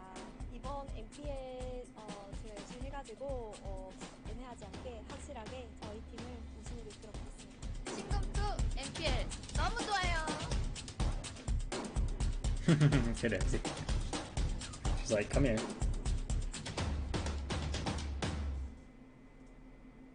MPL 48. MPL 48. 여러분들이 좋아하는 선수 Talk about the competition. 어떻게 하느냐 제 방송국에 링크 있습니다. 그리고 네이버에 신한금융투자라고 치시고 들어가시면은 다 JD versus Soulkey. Hell yeah, man. 많은 참여를 해주셔야 시즌 3, 시즌 4, 시즌 5가 열리는 거예요. 그렇습니다. 네. The all-time Zerg legend.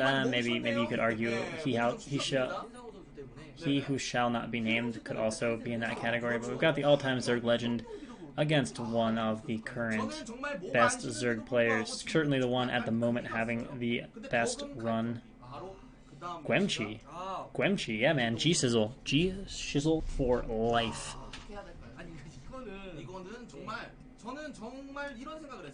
And of course he's a Woonjin guy, so like, not only is he G-Sizzle, but he's on Woonjin, which is my favorite team, so, you know.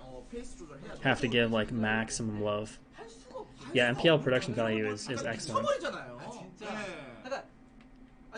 I'm sorry guys, but this rotating thing in the background here, I don't even know what you call it, but it's like looks like fiber optics, is so mesmerizing to me for some reason. I feel like a cat with a laser pointer when this is in the background. I just want to like stare at it and my mind just shuts off as I'm just like, oh, look at it.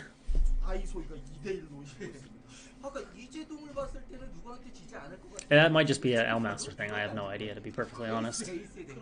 But it certainly like draws me in. I'm just like, I must stare at it. I absolutely must. It's all I can do.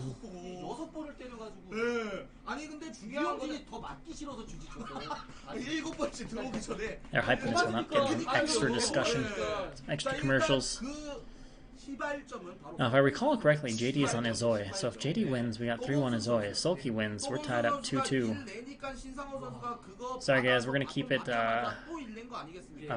PG here, so the Dong of Elmaster is not coming out for Jaedong. But you're welcome to support him that way, in the confines of your own house.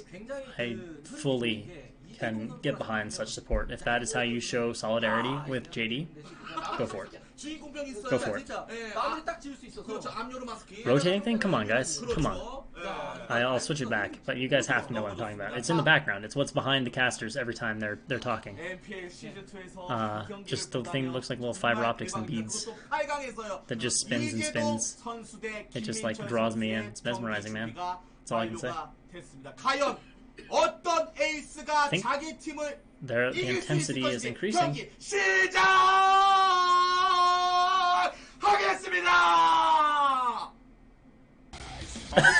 Ro's face was like JD, Bongsoon, Soulkey, round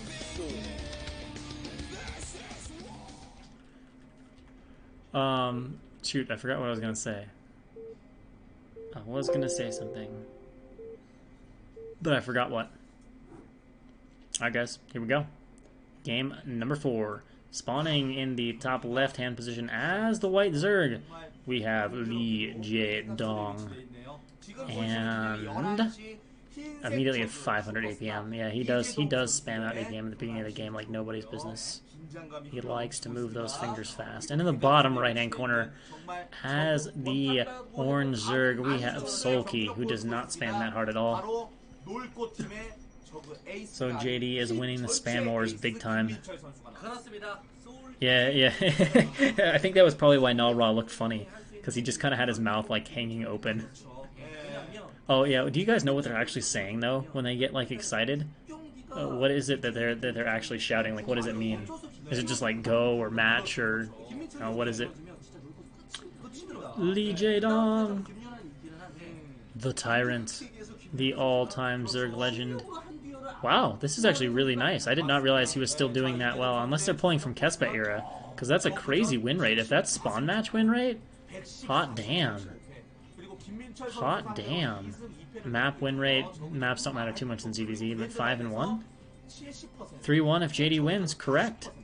Correct.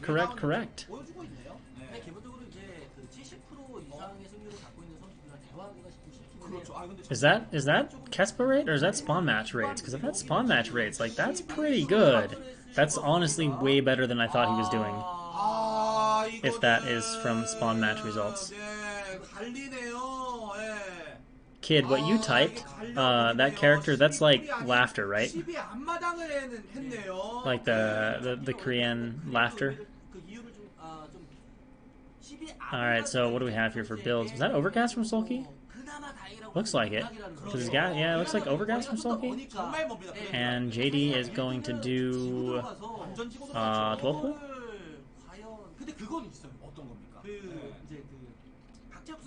Or 12, no, never mind. JD already has hatch. I don't know. I'm going crazy. He went down to 9 drones, though. How did he go down to 9 drones? I have no idea. I was looking at the chat too much and not paying close enough attention to understand how JD got down to that whatever supply. But we got some lings coming across the map here for Soulkey, and JD's pool is quite a bit slower. Now, neither player obviously has scouted yet, being cross-map, and the fact that it's cross-map is nice for JD. It looks like Soulkey's gotten his lair down, and drones are being pulled here. This is going to be a bit of a tricky defense here for Jaedong, but he's got link production started now at both of his hatcheries, so I guess he 12 hatch. I don't know why he went down to 9 drones, though. That's a little odd. We've got a major drone pull here. Let's see if JD can do some amazing micro and save the hatch. Always a difficult situation here, and, well, he's already lost 1 drone. That's not a good start. And he's going to lose 2. He's not getting the ideal drone micro here, but he is buying time for his hat. Soulkey getting off a few hits, but JD has a good link mass out here, and with the drones fighting, he's going to push Soulkey back.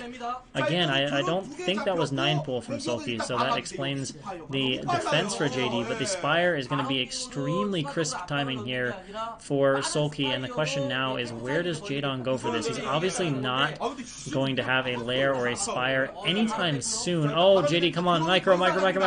Alright, he gets that drone pulled away. Looks like speed is done here for Soulkey. Very dangerous situation for Jaedong. The pressure of speedlings, well controlled, can be a huge deal when it comes to sniping drones. But I mean, Soulkey having killed a few drones, and with this huge difference in Spire timing, he's at least a temporary local advantage. Now JD has 2 hatches. Depending on how the game goes, that could swing back to being okay for JD, but Soulkey has everything going in his favor right now aside from Larva. He's got definitely an equal to or better economy. He's got his Spire up. Now he does have to deal with these lings from Jaedong, and there's quite a few, so that is going to be the answer. Jaedong is going to play extremely aggressively with lings. Oh, but the micro is not good at the start for JD. Suiciding 2 or 3 lings there, and Soulkey has a few sneaking back. Now speed is done, and Jaedong is keeping a few at home wisely. If he can block the ramp off, it's going to be fantastic for him. Oh, wow, nice block, or coincidental block for Jaedong there, as he snipes off 1 ling, and now Jaedong is going for the break, but Soulkey has a very nice arc, although Jaedong is trying to bring those lings up, fight one-on-one, and be efficient, and he is going to break the front of Soulkey, although Soulkey is fighting well now. Has Soulkey put down a sunken? Yeah, and it's just about to finish up, so JD is not really going to be able to get anything. Is he evoing back at home? The defense is done. He is going to be getting up a spore colony. That is good. He's actually droned up quite a bit, so that is encouraging. That will allow JD to live quite a bit longer. Now, he didn't really get any drone kills, and he is going to lose an Overlord. But if we look at supplies, they're almost equal, and JD's supply is almost exclusively drones right now. I mean, JD has a very strong economy. Now, the question is, how effectively has he placed the spores, and will Soulkey be able to find ways to abuse that, either with his Muta or with combinations of Ling Muta and drone Sunkens, or perhaps flying by on the ramp. All kinds of options here for Soulkey that JD will have to be leery of. Now, quite a few Lings are being made here with this for Soulkey, so the economy for Soulkey is not going to be growing, and yeah, that's the first danger. So 2 Lings immediately into the main. He's going to snipe a drone. JD needs to have some Lings popping here sooner rather than later, because the Muta have free reign here and can be very, very annoying. And the drones at the lower part are going to be very undefended, as are the drones here in the natural. But JD, oh, I don't know how he knows him, but that's 1 drone. Can he make it 2? If he can get 2, that's really, really good. He gets... No, he just got 1. He just got 1, it looked like. But Soulkey's coming in here looking for some drone snipes, and 1 Spore, not really enough to deter these Muta. Unfortunately, 5 Muta cannot insta-snipe a drone. It has to be at least a little bit weakened. JD finally getting a few Lings out now. Will be able to maybe deal with Soulkey's 2 Lings, but it looks like Soulkey's found a way he can be very annoying here, and he's going to kill the pool of JD, and that's kind of a big deal, because JD is not exactly racing up the tech tree. He does at least have his lair done, but these Lings are going to pick away, and they're going to finish off the pool. JD is not going to save his pool. He's not even going to try to save his pool. No, I guess it's just too not worth it, because if he tries to save the pool with Lings, the Muta are going to get a bunch of free kills here. And so right now, Soulkey is just zoning away, but he's got enough Muta now that he can just really snipe the drones of JD, and the 1 Spore, Soulkey just doesn't care. His Muta count advantage is so high, and again, JD runs into the mineral line here, looking to hunt drones. Does he get 1? That is the only downside for Soulkey, is Soulkey's economy is really bad. But of course, the Muta count for Soulkey at what looks to be 6 or 7 is a big deal. I mean, it is just not a problem for Soulkey at all to run in here and snipe these drones. There's just no cost to it. He doesn't lose Muta. He's not at any threat. He doesn't have to worry about Jaedong getting out a stack of Muta anytime soon. And I would say, even with the weak economy, the game is looking pretty damn comfortable for Soulkey right now. JD is starting his Spire, but he doesn't have many options. Okay, Soulkey's going for it, and he is going to get the Spore. The Spore is down. That is more or less GG. Spire's canceled. The main base of JD overrun. That will end the Larva advantage, and the economy for JD is not that great at the natural either. So, yep, Soulkey able to take that early initial build order damage and faster Mutalisk advantage, and more or less close it out. I mean, JD's going to have this last Ling counter, but unless he kills every drone of Soulkey, and even then JD's down to like 3 drones, like it doesn't really matter. Soulkey can bring his Muta back. He's got like a bunch of Lings at home to defend with. So JD's running in, he's going for it, but initial engagement is fine for Soulkey. Spore getting extra hits, few more Lings coming in, but Soulkey is actually picking off some of JD's Lings, securing his own ramp. This should be the last attack here from JD. It's obvious that it's not going to be able to kill Soulkey, but hey, it's match pride. You go for it, you fight hard. And actually the ramp is being pretty well defended as well. And there you go, the lair is dead. I'm surprised Jaedong is still in this. He's trying to break the ramp. He's not going to be able to do it, and there's still a sunken back there even if he somehow gets close. So, it's looking like the end for JD. I think we're just waiting on GG. The lair falls here, and, well, JD's trying to get out the Spire, but his triple supply down. Soulkey's still picking off some drones. What does JD have? 2 drones? Like, come on. There we go. GG. Soulkey takes his initial build advantage and spirals it into a pretty confident win over Jaedong. Like I said, I would still like to know if that 75% is ZVZ spawn matches or if that's his Kespa career. Because we all know how damn good he was at ZVZ in his Kespa. Whoa, Soulkey's getting a little bit romantic with the camera. A little bit romantic with the camera.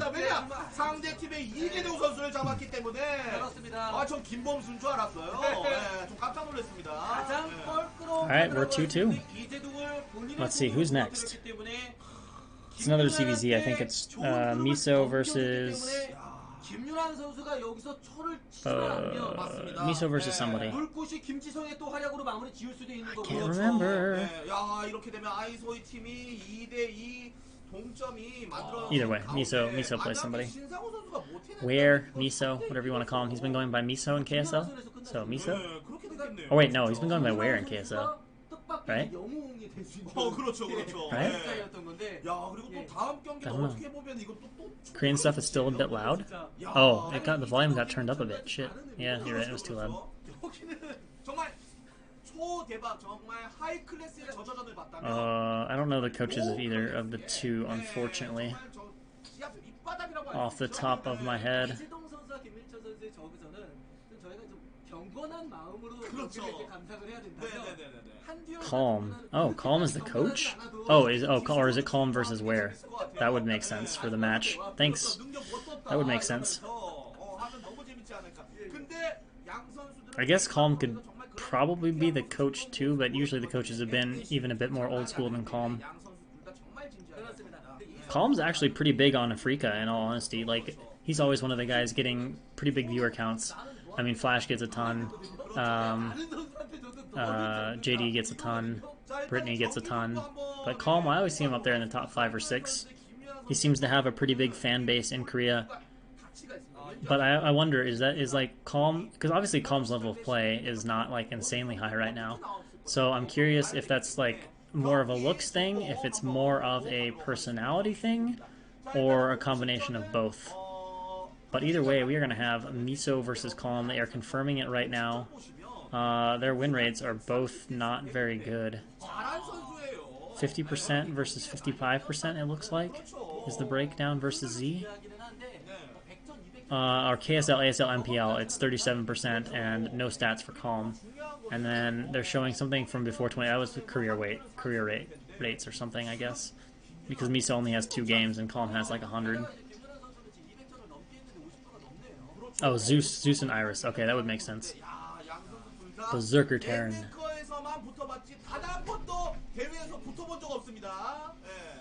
Miso versus Calm. Whatever stats they're showing now, KSL, ASL, MPL, I'll switch back to you guys, you can see it. But nobody has any stats. That's not a very informative graphic. I don't think we can learn anything from that. Other than that neither of them made... Actually, Where made it into what, the round of 8, right? He even got a game or 2 off last, right? It's not terrible. He dismantled Light. That was pretty surprising. That was pretty surprising. I don't know what was up with Light in that game.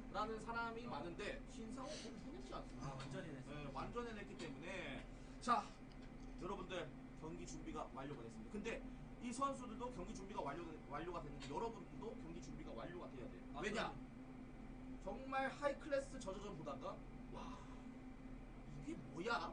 라고 생각할 수 있기 때문에 여러분들도 두모 주시고요. 자, 경기 준비가 완료가 됐습니다. Let's see if Nara doesn't say anything again this time.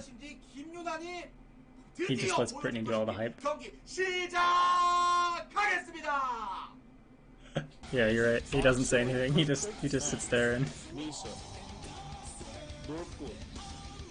Calm. Round 5. whoa, Miso getting after it with the throat slash there. Hello, KCKO77. I try to show the stat screens when they're showing like relevant stuff, but when they're talking, maybe not. So in the bottom position, as the green Zerg, we have HDY, which is Where, and in the top position here on Shin Peaks of... Wait, no. Yeah, Shin Peaks of Beitu. Because there's also Shin Chipongryong or something that I'm probably butchering how you say it. But on Shin Peaks of Beitu, we have Calm as the Blue Zerg at, we'll call it 1 o'clock. Hello. Welcome. Alright, so Overlord is going to go ahead and scout downwards. Of course, it's a 2-player map, so Overlord's going to scout correctly. They're going to move right towards each other's natural in a beautiful, perfect line. And it's just going to come down to ZVZ skill here. And, well, I hate to say it, but every game I've seen of Calm has looked absolutely like his alter ego Clam. So, given Ware's recent results, I'm expecting a pretty solid Miso victory. But you never know. It's ZVZ. It can be volatile, etc., etc., etc. Maybe it'll be a surprise. We have a gas first here from Miso. So, more Overgas. Overgas is just the theme for today. Soulkey, I think, overgassed. Miso, definitively overgassed. And Calm is going to 12 hatch.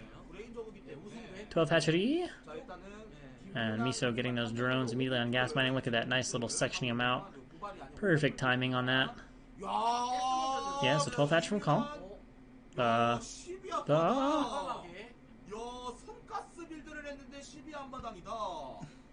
So Miso will have the initial gas advantage, but obviously Calm is going to be able to get access to a second gas quite a bit faster and able to close that down, and we'll be working off a little bit nicer economy. And with overgas, your pool is obviously slowed down. There's really not going to be that much opportunity for Ware to harass or be aggressive to Calm. Yeah, this is Peaks of Baekdu. And what time is it here? Yeah, it's 7 a.m. I'm Mountain Time, Mountain Standard Time, so it is 7 a.m. The sun is actually starting to come up. We started in the dark, and now the sun is on its way up.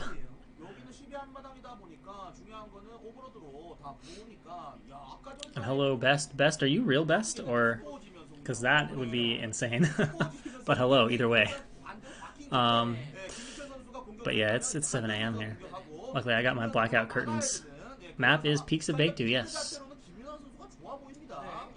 And pool just about finished. So Ling's on the way for Calm, and Ling's across the map here for Ware. Oh my gosh, wow. Wow, that is so crazy. Well, hello. The macro toss himself. Alright, so Ling's going to poke away at this hatchery, but Calm has his own Lings hatching here, so he should be able to chase those out here shortly. And splitting a few up here, going to try to run around, but actually getting a few hits off, actually not on the hatchery, but he's trying to pick off the initial popping Lings here and be aggressive. Speed kicks in for Miso, so this is a bit of a dangerous time here for Calm, where these Lings can run around and try to pick off some drones, do a little bit of damage. Now, he's not going to be able to mass up enough Lings to kill Calm unless he takes great fights, but he can certainly harass and be very annoying, and more lanes are streaming into the natural. Now, it looks like Calm has all of his drones here in the main, so that is good for defense, and splitting those lanes, backing up, running around, and not quite going to find an opportunity. So far, the defense is okay from Calm, but his hatchery is taking damage at the natural. I don't think Miso has slipped off any lanes, but he does do a nice slip by there, and looking for some drones. That is a lot of drones from Calm, and I mean, there's a lot of running around going, but so far, I don't think Calm has lost anything from what the observer has shown us. No critical losses yet, and he is getting out enough Ling mass. His own speed is done. He can actually chase Ware back, and Calm even getting a few drones there at the ramp. Oh my god, that pathing though. Oh, the ramp proving to be difficult, even to Zerglings. You guys thought Dragoons were the only thing that path bad. Nope, even Zerglings can path bad. So yeah, Ling's getting ready to come here, and Calm being a little bit careful here, making sure that Ware isn't sending anything across, and Ware getting a sunken in his main here so he can hold his ramp comfortably. Now, they're showing us that Calm has taken the drones off gas for a little bit, trying to avoid any of those kills, and getting an Evo Chamber, so he's going to spore up, and then we'll see where he takes the game from there. Does he switch back on and go for meter, or is he going to try to spore up and drive a bunch of Lings home? Probably with this economy. I think he's just going to eventually start trying to mine both of his gases. Well, a few of his Lings are out of position. There's definitely a Ling advantage here for Ware right now. So Calm needs to get back over here. He's being forced up his ramp. He's recalling Lings from home, but it looks like Calm has misjudged, and Ware gets a very good arc. Calm has possibly just blundered here. This is going to be a lot, but there's going to be a bit of a counterattack. We'll see how quickly Ware can react, but the Lings of Ware are murdering Calm's Lings, and now they have almost free reign over the drones. A few more are popping. Meter are out, and it looks like Ware is doing a pretty good job defending back at home. Now, can Calm clean this up? The Spore is in major danger. In fact, Calm has to evacuate, which means the Spore is dead, and that means the main base of Calm is ceded to the Mutalisks of Ware, and that should be a tipping point, especially with this many drones dying. It is over. Calm has misjudged this, and GG is called. So that will end it. that will end it. 대단하네요. 예. And let's see, Calm plays for which team? Shoot, where? So, yeah, okay, they're showing us. So Calm plays, or where plays for Isoi. So Isoi with a 3-2 lead, and if Isoi can kill it, then done. And let's see, who's playing in our last matchup? Who have we not seen? These ceremonies are fun too.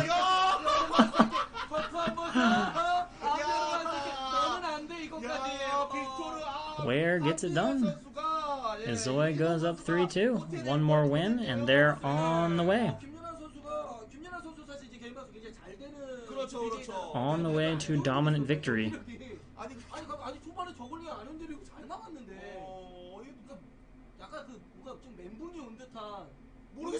본인이 경기를 어떻게 풀어나가야 될지 모르는 듯 아니 이게 너무 어이없게 졌어요. 이렇게까지 진짜 아니었는데. 네네네네. 야 이렇게 되면 김지성 선수의 어깨가 너무 무겁겠는데요. 네. 야. I don't know why Calm is struggling so hard. That's interesting because like Calm was a good Zerg during Kespa days. I mean, you know, he had his bad days. There's a reason why there was the whole Calm clan thing. But, you know, he was, I want to say, close to 60%, at least a 55% Zerg. Like, he was on the upper end of A-teamers, and he was, you know, at times an ace player. But he's just, he hasn't won anything. He looked abysmal in BJ Destruction, and he didn't look particularly good here. He did some nice early defense, and then he just was completely caught with his pants down by Ware there, building up a huge eco while Ware was just massing lings. Oh, those were the products? Okay, that makes sense. That's actually a really nice ceremony then. Good sponsor engagement and advertising. Running his hair, he's like, my hair is perfect. I wonder if that's meant to make fun of tease Calm in some way, just because I said I know Calm has pretty decent looks. Yeah, I don't know why he's not a good Zerg anymore, but you're right. He doesn't seem to be that strong. In fact, he seems to be like weak.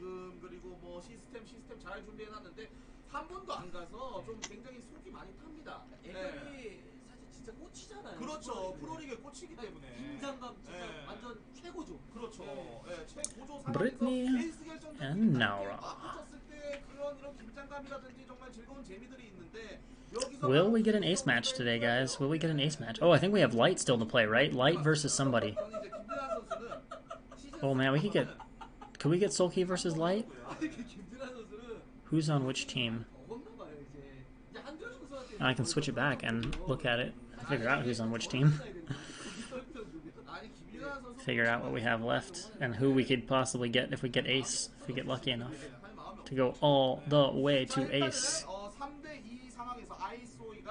Yeah, maybe he's just too new because he did only start playing in the last month, but I would have thought his skill might have came back a little bit faster.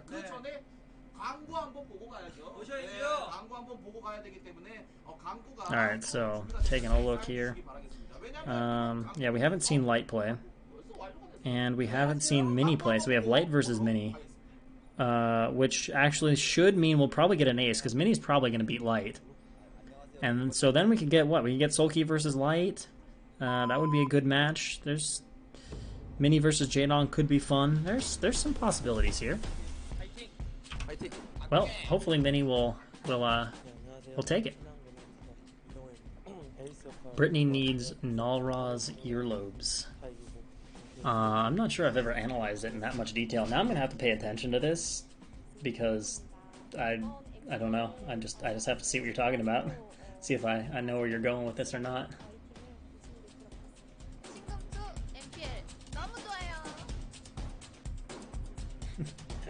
Nalra's earlobes. All right, we gotta wait till they pan back. And I'm gonna take notes and see what I think. That's so. Oh, you're right. Nalra does have interesting earlobes. They kind of turn up and out. Brittany's ears just disappeared to the side. He doesn't show ears at all. It like doesn't even look like he has ears.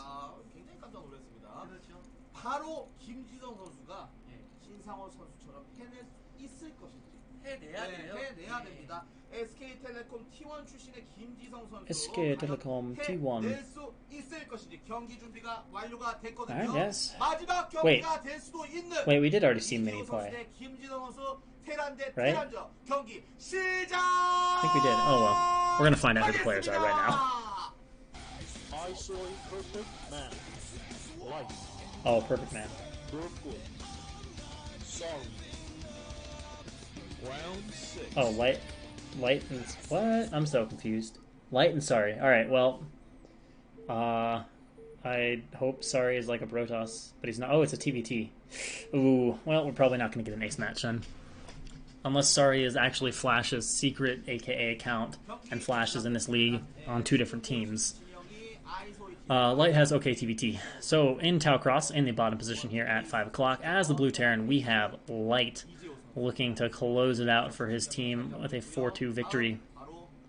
And in the top position, as the Green Terran, we have Nalgott's Sorry needing a win here to extend the match. Yeah, it was the first game. I know. It's 7:10 a.m. I haven't slept yet. I'm gonna break out the excuse pain train and say I'm allowed to forget some things. As long as I don't start spacing out on the cast, like during the actual game, we're okay. My brain is not prepared to function, especially not in finals where I'm generally sleep deprived. Tomorrow, or 24 hours from now, is probably going to be even worse. Probably going to be even worse.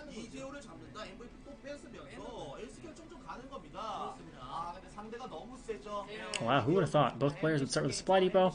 That nice little supply depot placement from Sorry makes the SCV spawn a bit closer to the minerals. Just that little bit more optimized mining. Showing Light's win right here versus Terran looking at 53.8%. I still don't know exactly where these stats are pulled from. I would love to know the specifics, but... And Sorry has... Alright, sorry. I kind of have to make fun of Sorry. Sorry's kind of sorry because, well, he doesn't have any stats. There's just no results on this guy. It's probably going to be a victory for Light. That confirms that we have no clue who Sorry is. Does anybody even know his MMR? Anybody want to like look, see if they can find him? No, well, no, that's a new account, so that's probably not helpful. Nalgott Sorry, Isoi Light. But we all know TVT tends to be the matchup that is like the most favored towards Kespa Pros because the amount of knowledge and stuff shared in that matchup and the amount of strategy in TVT just does exceed that of the other matchups, so I wish that was an excuse. Hey professor, why I need to like delay the final by like 3 days. Why? Well, I was casting Pro League, man.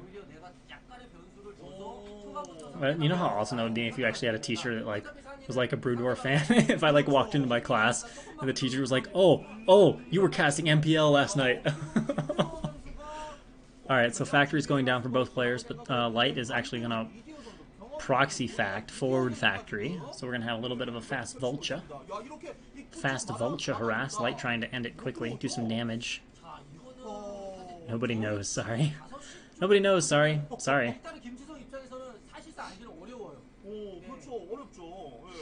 So many puns you can do with that name. So many puns. Is he going to build a proxy factory too? Proxy 2 fact? Proxy 1 fact? For a 2 fact build? Remains to be seen. That SCV is chilling in a weird spot. If not. It's not really watching anything come out of the main. Oh, Light. Wow, Light's just like, get out, nerd. I don't even want to play. Light's like, it's like 10 a.m. here, 11 a.m. now because it got delayed. It might even be midnight. Light's just like, I want to go to bed. I'm going to fucking kill you and go sleep. I don't want this to go on any longer. 2 Marines blocking down the front. Now, is there any chance that this SCV is going to change direction uniquely and find this before Sorry is... Whoa, Sorry's got 2 facts too, though. Oh no, he's got 2 fact port? What? That's possible? That's a thing? 2 fact port? What? Well, this is a battle of all-ins right here. A battle of all-in proportions. But there's no vultures out for, Sorry, so Light's vultures are about to come in here and do some damage. Although there's a tank coming out. Oh no, there's a vulture coming out. Oh dear. How's the repair? How's the repair? I guess enough to deter Light for the moment. Of course, those vultures are also serving as an impeccable scout for Light. And I have no idea what Sari is doing. Vulture Wraith? 2-fact port? He's going to wall in. Although his depot is not going to get very made. Sari is an SC2 gamer? And he's playing Brood War? Was he like a good Brood War amateur back in the day, and then he switched to SC2, and now he's just done with SC2, so he's having some fun in MPL? Like, I have no idea. Alright, we got some Goliaths coming out from Light. He's switching his tech path a little bit, and that might just be enough muscle to walk on top of this, because Goliaths are pretty damn beefy against Vultures. I mean, if there's some mines, they can be good. Light doesn't even care. He just wants to hold Sari in. He doesn't want Sari to, like, get out on the map. So he fights there, even though that was a disadvantageous fight. And now he's inside the base. Now, SCV pulls are pretty decent against Goliaths, and I think Light is trying to hover the starport so he can just kill the first Wraith, and he's going to get a starport of his own, confident that his Goliaths can win this fight. The Vultures are fighting admirably, trying to get some good SCV trapping, but nice pull back there. Light moving his Goliath into good position, getting the better of this fight, and Light is landing the barracks. The tank is now out. I'm not actually sure what landing the barracks does there. I guess it gives him less room to retreat and run back into his base with. But already Light forcing a lot of pulls, and wow, Sari just is so determined to defend this that he's actually going to move his starport and block his own choke with the starport. And now Light's going to lift the barracks now that that is done, and for the moment, Sari is holding, but Light is double Sari's supply because he's already forced a massive SCV pull, killed a few SCVs at the front. And, of course, there's also a Reisu on the way for Light, which is going to be very annoying for Sari because he's building tanks and has to deal with this attack. And the Goliath's trying to pick off a tank. Oh, actually, never mind. This is not a wall. What? I did not realize that was not a wall. Okay, so Light's just going to kill both tanks. He's got a Wraith coming up. The tank should fall. Should fall. There we go. How close is he to having another tank down? He's losing more SCVs. Light takes it. We're going to have 4-2 in favor of Isoi. Now, Sari's probably not going to GG right away, but it is over. He's lost all his SCVs. This tank, there's not even any SCVs to block for it. There's a Wraith on the way for Light. So, nice games. 4-2 in favor of Isoi. Moving on into the winner's match, and there it is. GG! Alright, guys. Well, that is today's matches. It has been fun, and I will be back at you guys tomorrow in 21 hours or so for our final leg of the series here. I'm hyped. I hope you guys are hyped. It's going to be fun. Let's double check which two teams we have playing, give you guys just a little bit of pre-hype for next week. Or not next week, but